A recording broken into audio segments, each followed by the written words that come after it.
Welcome to the Glenn Beck program. The last 2 years, the federal government has been on a spending orgy, the likes of which no one on the planet has ever seen before. And now, as the election campaign season begins, we're hearing politicians talk tough about getting our fiscal house in order. But aren't you the guys who are just, oiling each other up and having the giant orgy? Yeah. The Republicans want to start by cutting $40 billion. The Democrats think that's reckless and out of control, and the news refers to this as controversial. I would agree that it's controversial. $40 billion? Let me show you how much $40 billion is.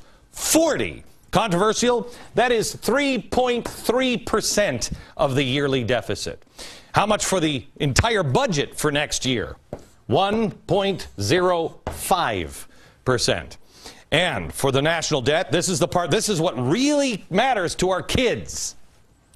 0.28. Yeah, so I would say that it is controversial. That's not dangerous. That's a clerical error. The debt, that is dangerous. Paul Ryan now is leading the charge on this. He wants to cut $6 trillion over 10 years. Wish we could do it in shorter than 10. But the problem is, it is going to be hard to convince people and have them really understand what this means. We all are going to have our life changed.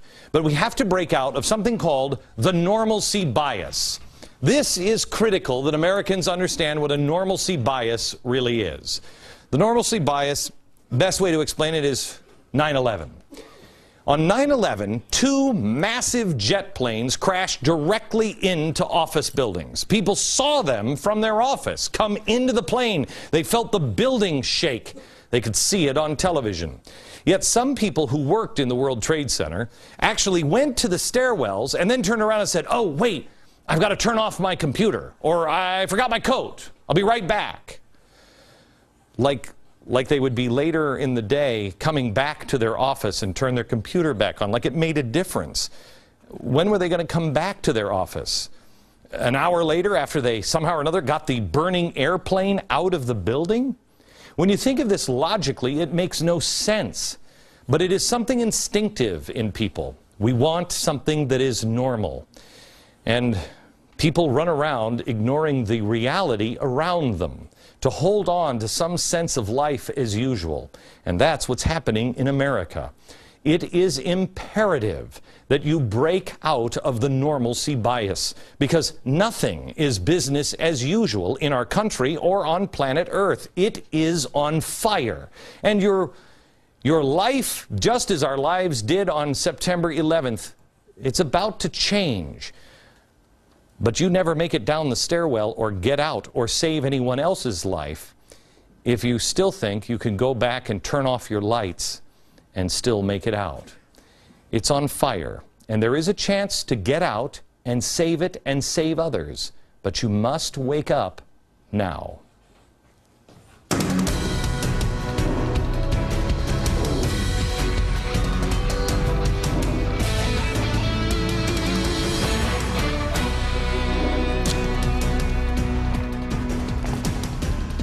Hello, comrades. I'm just trying it out. Hello, comrades. Workers of the world unite. Andy Stern was right. It's not just a slogan anymore, is it? Global unions. Unions have gone global. These are all the letters of solidarity from all over the globe. And it's the same story in country after country after country. What was that name of that book? Oh, yeah, that's right. The Coming Insurrection. Country after country, starting in Greece. The unions. Egypt, unions. England, unions. Wisconsin, unions.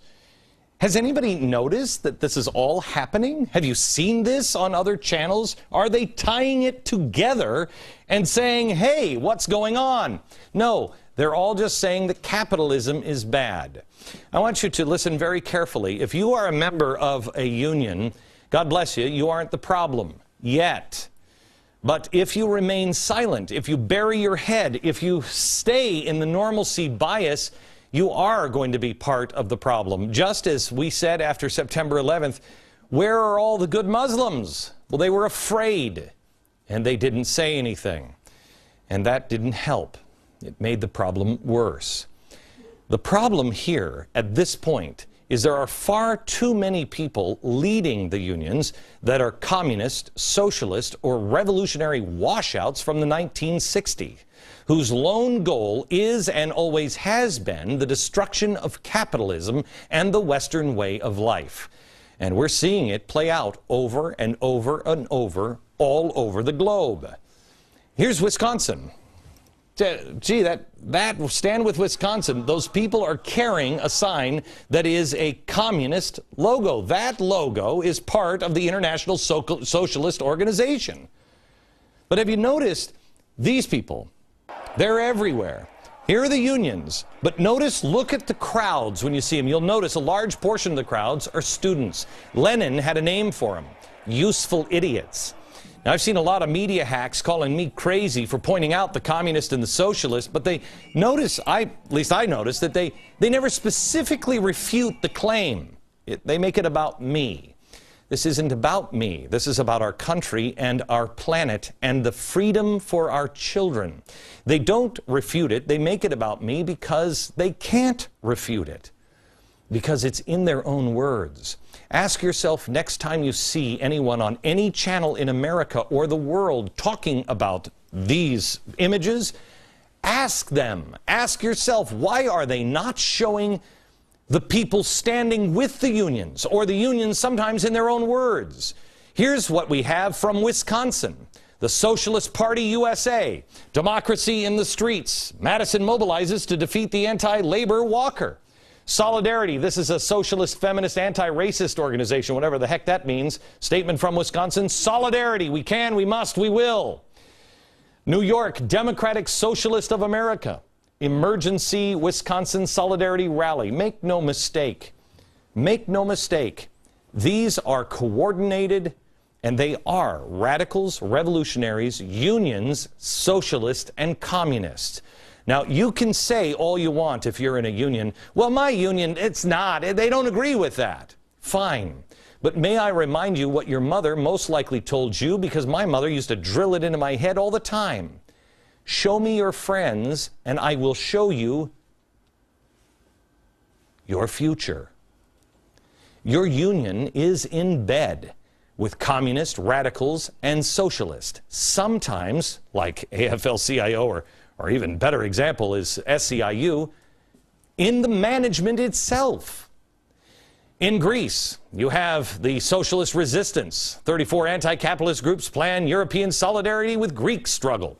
Socialist Party USA, talking about Greece, solidarity with the protests in Greece. SocialistParty.net, Greece capitalist austerity must be met with workers' action. In Egypt, something everyone denied, the Socialist Worker Online, how we are deepening the Egyptian revolution. The International Socialist Tendency in Egypt. Glory to the martyrs, victory to our revolution. Socialist unity, Egypt cries for freedom. In London, revolution, a socialist youth movement. UK Socialist Party, the Socialist Workers' Party. Over 500,000 people marched through London today in a magnificent outpouring in the workers' class anger against the government. About 2 years ago, I had Sam Webb on the show. Do you remember this episode? This guy was so easy to dismiss. He's the head of the Communist Party USA. Don't dismiss him. Back here in America, he just recently wrote something in the People's World. Quote, the battle in Wisconsin electrified, for good reasons, the whole country. But the counteroffensive is not just Wisconsin. It is national in scope, diverse in form, creative in tactics, and united in action. This nationwide tapestry of struggle is multi-threaded, woven in varied patterns, loops, and colors. Important phrase. It is accompanied by a change in class mood, feeling, and consciousness, the likes of which we had not seen in recent decades. In the felt experience of tens of millions, capitalism isn't working for the working people. The American dream is crumbling, and something better is needed. This is a communist telling you that the American dream is over, like he ever believed in the American dream. Once you accept that the news is not telling you the truth, once you accept that there are people in Washington. Why are there not hearings on this in Washington? once you accept that this is permeating our entire society, not just in America, but around the globe, and you stop with the normalcy bias, it leaves you with a picture that really no one wants to look at. And that's why your neighbors aren't walking and looking at it. And it's much bigger than the President of the United States. That's why they've got to make this about the Democrats and Republicans, because that's easy to understand. This has nothing to do with President Obama, and it hasn't for quite some time. I believe President Obama is merely a player in the show. This is global in nature. And if you don't think so, do I need to show you the pictures from all over, or all of the unions saying exactly the same things in exactly the same words worldwide? There are radicals, globalists, Islamists, all working together. The radicals in the 1960s, who were shunned because they were dope-smoking losers at the time, they still are losers. They have gotten together with the like-minded, and they believe now is their time, and they are reaching out to our kids in college and lower than that. They believe that capitalism is on the ropes. Frances Fox Piven, that sweet old grandma, just did a recent interview. Man, she gets around an awful lot, where they called capitalism evil. And she pretended to be shocked that I or anyone else would suggest that she's for violent uprisings. Why, I'm just sitting here having a little Metamucil. That's all I'm doing. Really? She says, I can't believe somehow or another they turned this around like I'm for violent uprisings. Not even 2 minutes later in the same interview, she calls for uprisings like in Egypt, Greece, and Tunisia. Watch. Look at Egypt. Yes. Look at the protests in England and to Bahrain. Yep. And Yemen. Perhaps Libya. I think we may see a series of protest movements in the United States. Would you think, Francis, that the movement could be led with these students? I think it could happen. I hope it will happen. Do I need to show you the videotape of the people being killed, the chaos in the streets, the revolution? Do I need to remind you, overthrow of the government in those, all of those situations are the goal? That is what she wants, and that is what many of those in labor unions want as well. Not the workers, but people like Andy Stern and Richard Trumka. A new system that is not capitalism, and they will do anything to destroy it. They will lie. Last night we showed you Howard Dean saying that Tea Parties are blowing up buildings like Bill Ayers did. Yet we've shown you where the actual violence comes from: unions. The Wisconsin teacher who left a terrifying yet very specific death threat to Wisconsin GOP members. Piven herself was inspired by violence, by the Watts riots. Her and her husband saw this and realized they could fundamentally transform America if they could get them to be hooked and revolt. But it's not only here that they seek to transform. Here is a list of all of the countries standing in solidarity with Wisconsin and the We Are One rallies, led by the unions and in support of the unions, held around the globe. Look at the list. There are countries, Bahrain. They got the Saudi tank thing going. They're standing in solidarity on this. I want to focus on domestic issues. In Canada, more than 2,000 Canadian and American trade unionists gathered at the Peace Arch in British Columbia. These rallies are happening, and there is no denying what's going on. This is what's going on. Radicals, Islamists, communists, and socialists working together against Israel, against capitalism, to overturn stability. The protests become contagious. They cascade. They sweep the Middle East. That's already been done. To destabilize Europe and then the rest of the world. How can anyone deny these things are going on? Why is no one tying them together for you? You've got to answer that question for yourself. We've already shown you the disturbing images of parents forcing their kids to chant at Wisconsin's Capitol building. Maybe they should form a child union to ensure chanting breaks. But this weekend, it got even worse. This weekend, the zombies came out. Now, I know that people used to dress their kids up at tea parties to look like Uncle Sam, etc., but here, this one's got blood all over their face. They're dressed as zombies. Oh, isn't that cute? And what are they chanting? They're holding up signs that say, "Eat the rich," while chanting, "Eat their brains." Well, that's not a problem, is it? All to make a point about collective bargaining. May I just spend a minute on collective bargaining? FDR, the lion of progressivism, was against it for government employees. And that's what we're talking about here. Why was he against it? Because FDR was not anti-American. He just didn't see America the same way. But he wasn't trying to destroy it entirely. He was going to make it the leader of the world. He warned about the dangers of government strike, which he called unthinkable and intolerable. Even the president of the AFL-CIO in 1955 said it was impossible to collectively bargain with the government. This was never a right. This was an executive order by John Kennedy. There was never a law passed. You have two parties negotiating a deal, and they're using someone else's money, yours. How is this working? You have the unions and the politicians. The unions want money from the politicians. The politicians give them the money through special sweetheart deals. Then the unions make sure that the people vote for that politician by using their money. Do you see what's happening? And they're equating that with Martin Luther King and the civil rights movement. It's an abomination. I told you at the very beginning of this year, when I came back from vacation and we met here, I told you about E4. I told you that you were the solution to stop looking for leaders, to be a leader yourself. Enlightenment. Find out what you truly believe. Is God important? Educate yourself, empower yourself, and then entrepreneurship. Be part of something creative, not a destructive force. Be a force for good. Know the history and the truth of your own country. It is so important because history is being hijacked.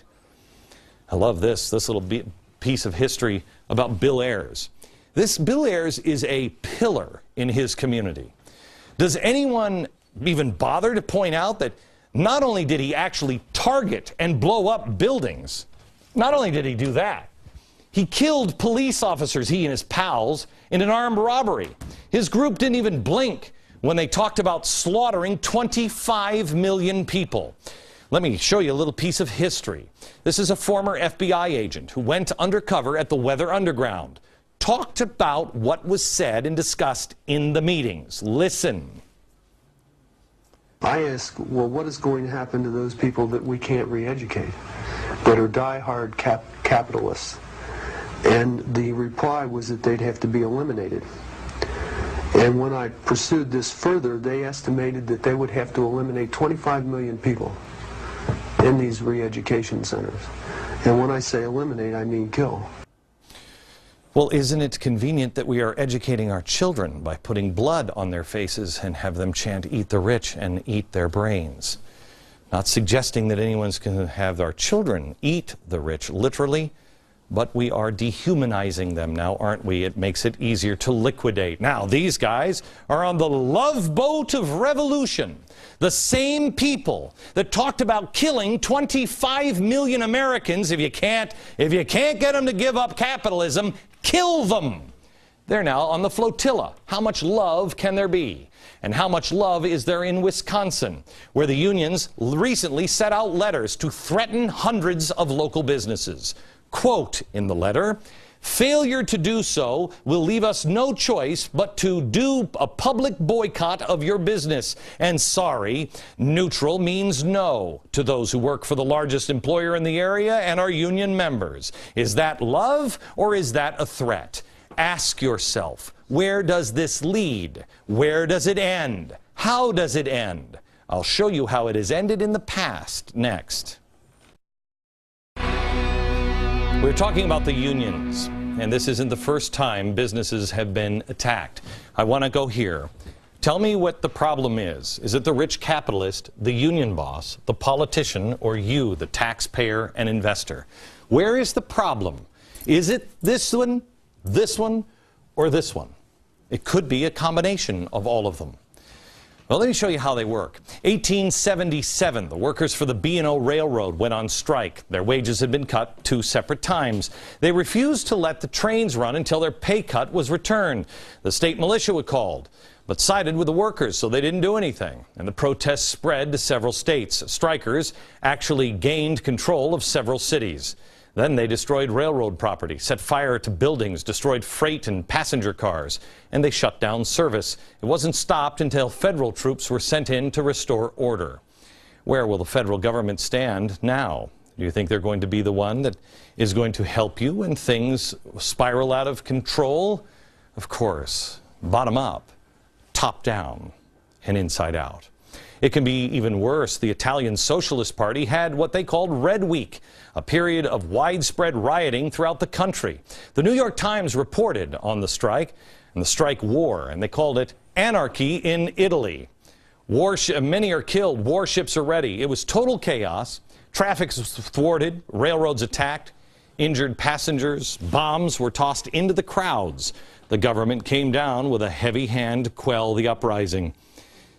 Top down, bottom up, inside out. That one ended in Mussolini. If you can't nudge, you shove. And if you can't shove, well, there's only one more option. But it all starts with intimidation, like it is now in Wisconsin. You're being told by the unions that the government doesn't have the money, that they are not broke, that they can afford the pensions. But a retired teacher in California makes more than those teaching in 28 states. California needs a 20% return on their investment just to make ends meet. 20%. Does that sound reasonable? If I could get 20% or you could get 20%, we'd all be rich. How could you get 20% on your investment? That's Bernie Madoff stuff. It's fiction. Who does their budget like that? Do you? Florida sugarcoated their budget, basing it on projected 7% returns. But over the last decade, they've only averaged 2.6. So keep your fingers crossed. What happens? Now, let me ask you this, Stephen Lerner. If you're setting out now to collapse the stock market, which your pension funds are in, how does this help the teachers and the firemen and the police, the taxpayer and the investor? Remember, you want to get this guy because the rich capitalist is a bad guy. So the friendly union boss takes the money and says, I'm going to put it in a pension fund along with the politician. They invested in stocks. Well, that's bad too. And that's when the union boss says, we're going to collapse the stock market. Well, then what happens to your money? What happens to your money? You collapse the stock market, all your pension is here. The problem is not here with you, the investor, the taxpayer, or the union member. The problem is this. Look at this. These two have been colluding, whether it is Republican or Democrat. And the rich capitalist, may I just point out, GE? They're all in it together. And they're all blaming someone else. They're the only ones that are going to walk away with any money. You have nothing. Don't be used by them. Because in the end, it is going to collapse because they're all corrupt. And they want it to collapse. But if we haven't linked arms with people who believe in the same thing, union members, you believe in the same kind of America that I do, one that is fair, is for equal justice under the law, one that puts the bad guys in jail. We thought on September 11th that we were all alike. On September 12th, we all stood hand in hand. Well, one of the guys that the unions and so many Americans are standing joined with because they think he's a normal guy is Van Jones. He has been so scrubbed clean by the left that nobody really knows who he is. You, in the end, after it collapses, you'll be standing here hand in hand with Van Jones. Well, do you really believe the same thing that Van Jones does? Is he going to help you rebuild the America that you grew up knowing? Or is he for a system that you don't even recognize? Well, to answer that question, we have recently found a videotape of what Van Jones was doing the day after 9/11. Where were you on 9/12? Listen to what one of the radicals in attendance had to say where Van Jones was. We want to also understand, though, that their lives were lost because of our government's inhumane foreign policy. And we should be angry. We should be off at what our country does around the rest of the world that leads us not to be safe here. Van Jones had similar words. That's where he was on 9/11 when you most likely were at a blood bank comforting someone else. A lot of people just think that Van Jones is just a normal guy. He is not. Here he is the day after 9/11 at that same rally. It's the bombs that the government has been dropping around the world that are now blowing up inside the U.S. borders. We've got something stronger than bombs. We have solidarity.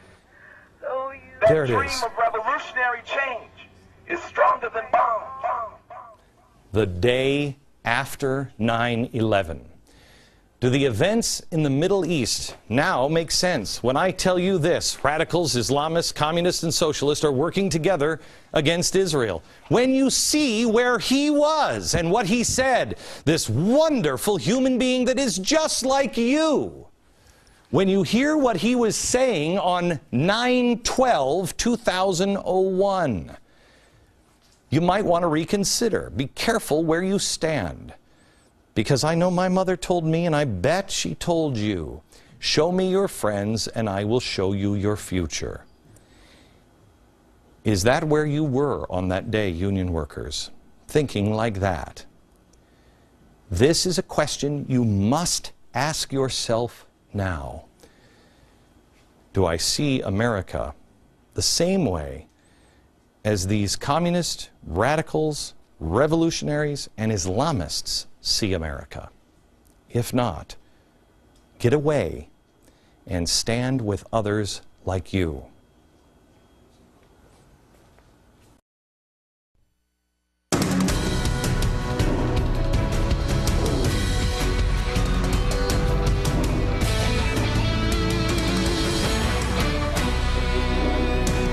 America, I want to warn you that this, I believe, is the summer of revolution. Things are going to get worse, and I believe May is going to play a huge role, as will September. Oh, did I say something that I shouldn't have, socialist and communist? Yes, we're listening, and we're reading, and sometimes right over your shoulder, and you don't know it. The socialists and leftists continued the fun today with the Fight Back USA National Teach-In. 269 campuses across the country participated. Ivy League schools like Yale, Harvard, Brown, Dartmouth were all involved. Some high schools. The organizer at William Patterson University in New Jersey said, like in Wisconsin and Ohio, the time has come in New Jersey for students and youth and teachers and firefighters and all public employee unions to unite and take back the State House. We must fight against the assault on the public good. Remember, these are socialists and communists saying that you need to gather together and fight back. If you couldn't be there to experience the excitement in the teach-in, Fight Back USA offered a live stream of special national teach-in on fighting austerity, debt, and corporate greed. It was billed as a 60s-style teach-in meets the digital age in live stream webcast. And who doesn't want to get back to the 60s styles of radicalism? You know, the protests, the bombs, the communists. And speaking of commies, the stars of the teach-in, well, of course, everybody's favorite grandma, Frances Fox Piven. Man, she gets around. Cornel West and special guest Richard Trumka.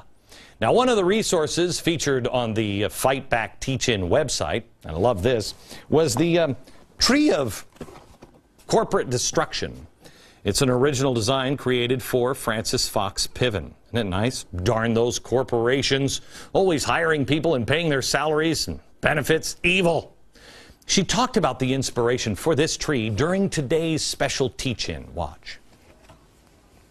We got the idea of the tree from this guy on TV.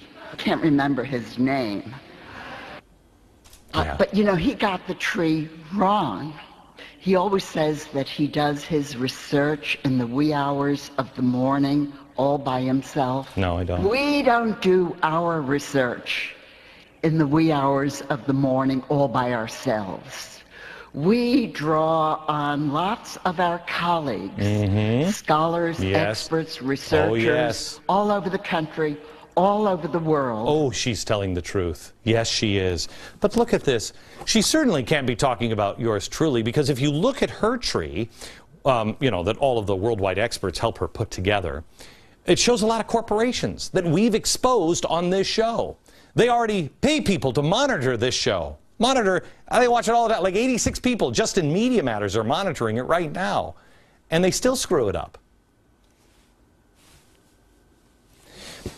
I don't blindly stand with corporations.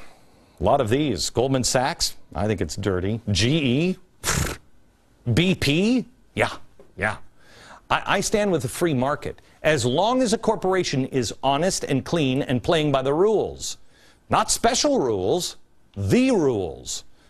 That's happening, damn right I stand with them. The bad ones, throw them in jail, shut them down. Here's my tree. I don't know if you notice anything. That's weird, huh? I would put a lot of these people in jail. I'd put a lot of these people in jail too.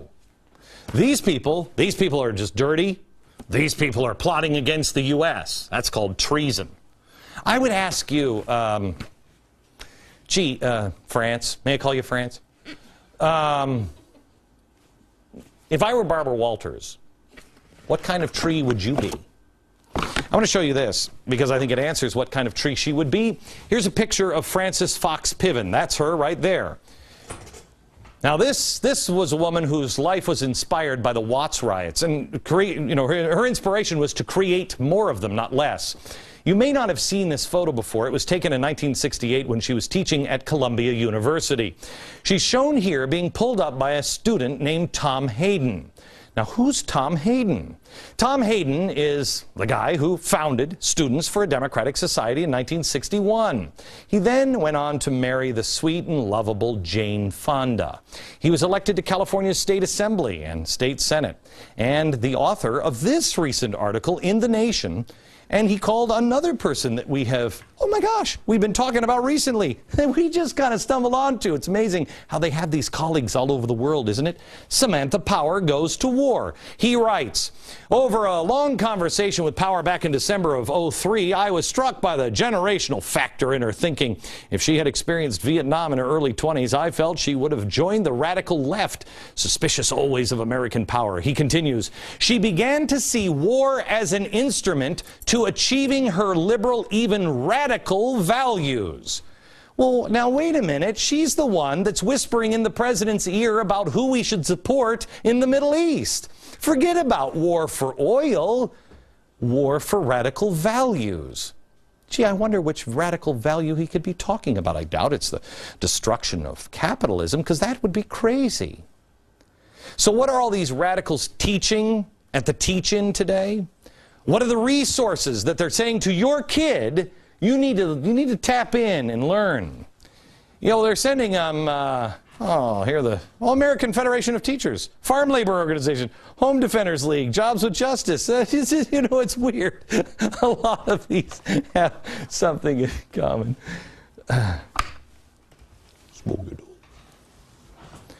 It really is getting boring, isn't it? I mean, it's like the same. It's like if you watched, Columbo or something, and the same guy was killing everybody at the end of each episode. It's kind of like, now in the meetings in the morning, we're like, let me guess, Soros did it. It's getting boring. I mean, guys, spice it up a little bit. You almost had us with the Samantha Power, Susan Power thing. That was good. And then it ended in Soros again. Oh, well, we'll see what you do tomorrow. It's delivering critical information, honest analysis, and real answers. This is putting in the work and making it pay off. This is business in America. This is Fox Business, Varney and Company.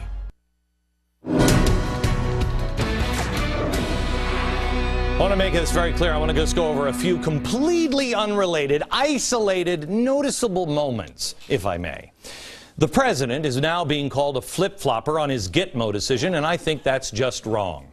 Sure, it's interesting. Yes. I mean, remember when he came blazing into the office? He told us how evil Gitmo was, and it had to be shut down, remember? Trying the suspects at Gitmo would only inflame the Islamic world. That was important. Can't do it at Gitmo. Inflame the Islamic world. That's why you had to have them tried and sent right here into the U.S. justice system, right here in New York, he said, to showcase how fair and just we are and not inflame the Islamic world. Again, I just want to throw out these totally disconnected, noticeable moments. Our president, who is surrounded by people who are radical, one, Samantha Power, who I just told you was described as someone who sees war as an instrument to achieving her liberal, even radical values. She's the one whispering, let's go to Libya. He's also surrounded by other people who would love nothing better than to take down the little Satan, Israel, and the great Satan, us, as well. For that matter, people like Rashid Khalidi, a friend of Obama's from the University of Chicago, an anti-Israel extremist who was a PLO advisor to Yasser Arafat. He is, let's say, an acquaintance of Bill Ayers. And Bernardine Dohrn, the 60s and 70s terrorist. And you know what? What's weird is they're going on the Love Boat of Revolution to the Gaza Strip in May. The last flotilla had ties to the Muslim Brotherhood, who are now, by the way, starting a modesty police force in Egypt so some of the girls can be checked to make sure that they're still virgins. Isn't that great? Now, our president encouraged the youth to rise up in revolt all across the Middle East, even here. Yet, he did nothing to help the Iranian people with their revolt against Mahmoud Ahmadinejad. Then, the president went into Libya to help and protect, because Power said, we've got to do it. Yeah. And then they even armed the rebels with ties to Al-Qaeda, and some with ties to Gitmo, who were directly fighting against our troops in Iraq or Afghanistan.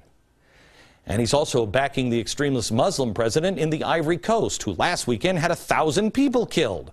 So I just find it interesting. Those are just all noticeable events, too, completely disconnected and unrelated, and has nothing to do with anything else in the world. Just a noticeable moment that as we have launched a third war against a Muslim nation, further inflaming the radicals, the president has decided that now it's okay to tie and try the Muslims at Gitmo, something that he said we couldn't do because it would inflame the Islamic world. But don't worry, none of those things are connected. Back in a minute. Man, there's just some weird, unrelated timing that's going on in the world. I want to take you to Terry Jones, you know, the despicable pastor who, in a desperate cry for attention at best, please take his picture off, don't give it to him, burned the Koran a couple of weeks ago, inflaming Islam in the greater Middle East where our troops are. Now, I'm puzzled by this timing as well. He threatened this in September, and then he waits until now. And for an encore, he wants to put the Prophet Muhammad on trial. Shh, don't tell Terry, but he's been dead for almost 1,400 years. It won't be a fair trial because he can't be provided an attorney. He can't afford one. He's dead. Don't tell Terry. Gives me the opportunity to ask Harry Reid, who is still looking into this guy, if he looked into the 5 Christians who were supposedly having a trial that started today or yesterday in Iran for blasphemy. According to Christian Solidarity Worldwide, their trial has been postponed until April 12th. They've already served 1 year in prison for crimes against the Islamic order. Their crimes? They had house churches. They conducted church at their house. Fortunately, there hasn't been mass Christian killings and uprisings as a result. But the contrast should be a clue to the clueless in Washington on who we should be focusing our attention on. Back in a minute. Me crazy for this. You cannot deny that it's happening now. They're also going to call me crazy for saying that Israel is being set up. It is true. Join me for a special 1-hour broadcast on Friday you can't afford to miss.